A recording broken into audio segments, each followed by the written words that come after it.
2000 litre होती है। कुआं तैयार हो जाने के बाद जल निकासी पंप द्वारा दिन में 2 बार पानी बाहर करें। यह क्रिया कम से कम 2 दिन या तब तक करनी चाहिए जब तक कुएं में एकत्रित पानी एकदम साफ न दिखने लगे।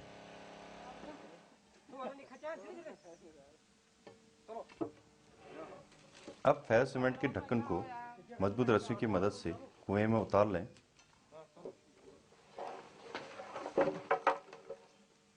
पंप द्वारा कुएं में पानी निकालकर ढक्कन और दीवार को अच्छी तरह साफ कर लें। इसके बाद सावधानी से इस ढक्कन को कुएं के रिम पर उतार दें। रेत और सीमेंट के महीन मिश्रण से ढक्कन को चारों तरफ से सील कर दें। ढक्कन रखने के बाद कंक्रीट स्लैब बनाने का काम शुरू होता है। सबसे पहले ढक्कन में बने छेद को ढक दें ताकि पानी दूषित न हो। ढक्कन की ऊंचाई तक मोटे पत्थर और कंकड़ बिछाकर जगह को समतल कर लें। इसके ऊपर 3 या 4 सूत वाले सरिया को 15 सेंटीमीटर दूरी पर रखकर एक जाल बांध दें। 10 सेंटीमीटर व्यास के केसिंग पाइप पर एक सरिया का कॉलर बनाएं। इस पाइप को ढक्कन पर बने छेद में डालें और कॉलर को सरिया के जाल से अच्छी तरह बांध लें ताकि यह फिसल न पाए। इस बात का ध्यान रखें कि केसिंग पाइप बिल्कुल सीधा हो। अब 1 भाग सीमेंट, 2 भाग रेता और 4 भाग कंकड़ की तगार बनाकर स्लैब डाल दें। इसकी मोटाई लगभग 10 से 15 सेंटीमीटर होगी। बाद में जब गड्ढे में मलबा वापस भरेंगे तब यह स्लैब मलबे का पूरा भार कुएं के ढक्कन पर नहीं पड़ने देगा। ऐसे स्थानों पर जहां खुदाई 10 मीटर से अधिक की गई हो वहां 5 मीटर के अंतराल पर एक दूसरा स्लैब बनाना पड़ता है। स्लैब के ऊपर केसिंग पाइप को बीच में रखते हुए 4 कॉलम ब्लॉकों को इस प्रकार जमा दें। इसके ऊपर एक कॉलम उठाया जाएगा जो कि हैंडपंप को एक पक्की नींव प्रदान करेगा।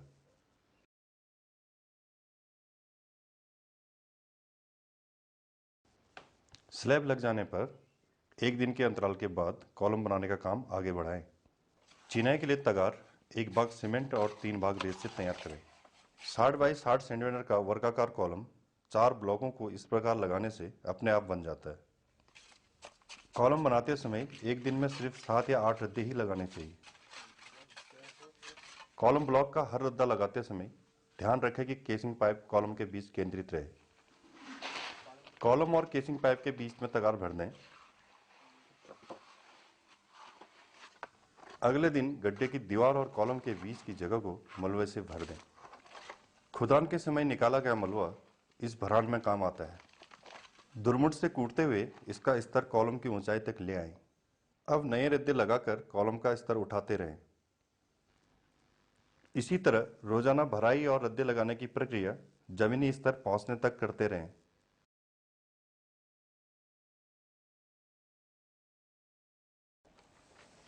हैंडपंप का बेस बनाने के लिए कॉलम के आसपास भरे गए क्षेत्र को अच्छी तरह कूटकर समतल कर लें।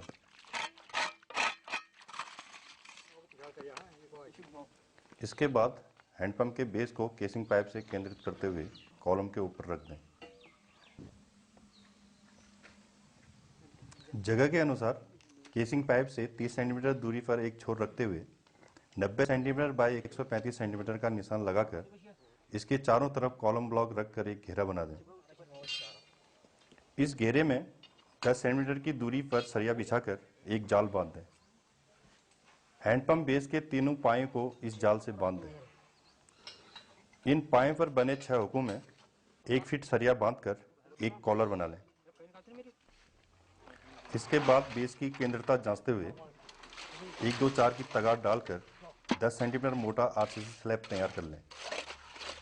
यह स्लैब प्लेटफॉर्म के लिए बुनियाद का काम करता है और हैंडपंप को स्थिरता प्रदान करता है। स्लैब के ऊपर चारों ओर 15 सेंटीमीटर छोड़ते हुए 6 कॉलम ब्लॉक इस प्रकार रखें और बीच में कंक्रीट भर दें।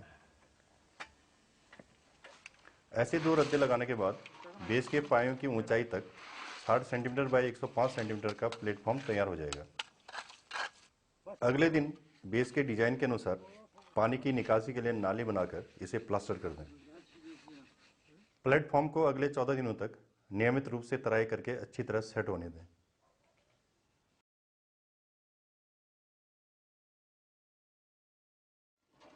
हमारे अनुभव में इंडिया मार्क II हैंडपंप सबसे उत्तम है। हैंडपंप फिटिंग और रखरखाव के लिए एक स्टैंडर्ड टूल किट आता है। जो भी संस्था हैंडपंप फिटिंग के काम से जुड़ी है वह इसे जरूर खरीदे। इसकी सहायता से 4 कारीगर केवल 2 घंटे में आसानी से एक हैंडपंप फिट कर सकते हैं। सबसे पहले कुएं की गहराई नाप लें। कनेक्टिंग रॉड क्लैंप के साथ जोड़ते हुए धीरे धीरे कुएं के तल तक उतारें। अब बेस की ऊंचाई तक कनेक्टिंग रॉड पर निशान लगा लें।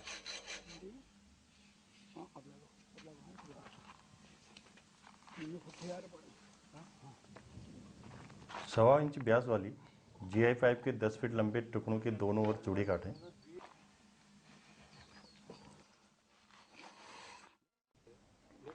इन टुकड़ों को जोड़कर पानी निकालने वाली राइजर पाइप तैयार की जाती है। 10 फीट लंबे टुकड़ों का इस्तेमाल करने से भविष्य में रखरखाव में आसानी होगी।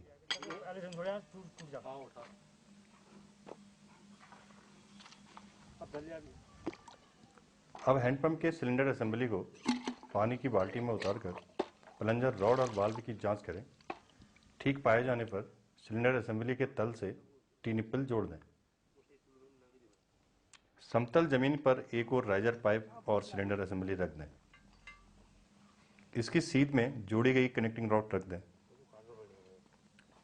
कुएं की गहराई के आधार पर कनेक्टिंग रॉड पर लगाए गए निशान से 10 सेंटीमीटर घटाकर राइजर पाइप के एक छोर को पकड़ा जाता है।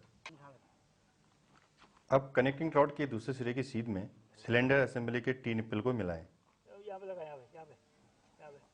सिलेंडर के मुख की सीध में राइजर पाइप पर निशान लगाकर इसे काट लें और चूड़ी बना लें। ऐसा करने से जब यह पूरी असेंबली कुएं में बैठेगी तब सिलेंडर पर लगा टी-निप्पल कुएं के तल से 10 सेंटीमीटर ऊंचाई पर होगा। राइजर पाइप के बीच से कनेक्टिंग रॉड को डालकर इसको सिलेंडर के प्लंजर से जोड़ दें। अब सिलेंडर असेंबली को भी राइजर पाइप से जोड़ दें।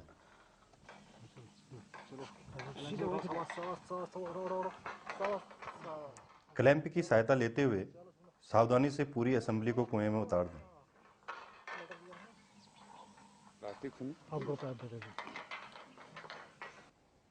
राइजर पाइप को क्लैंप में जकड़ के इसके चूड़ी वाले सिरे पर वाटर टैंक असेंबली को जोड़ दें।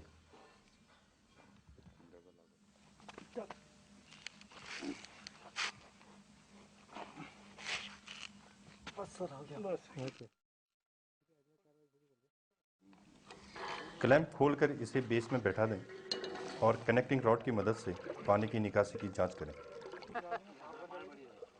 इसके बाद वाटर टैंक असेंबली को नटों के साथ कस दें। अब कनेक्टिंग रॉड को पूरी तरह नीचे धकेलकर इसकी अतिरिक्त लंबाई को वाटर टैंक असेंबली की सतह तक काट दें।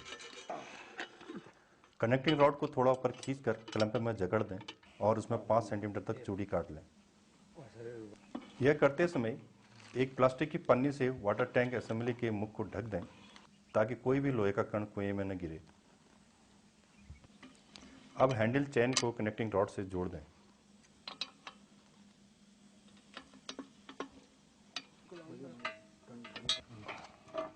चेन का दूसरा सिरा हैंडल लीवर के साथ जोड़ दें।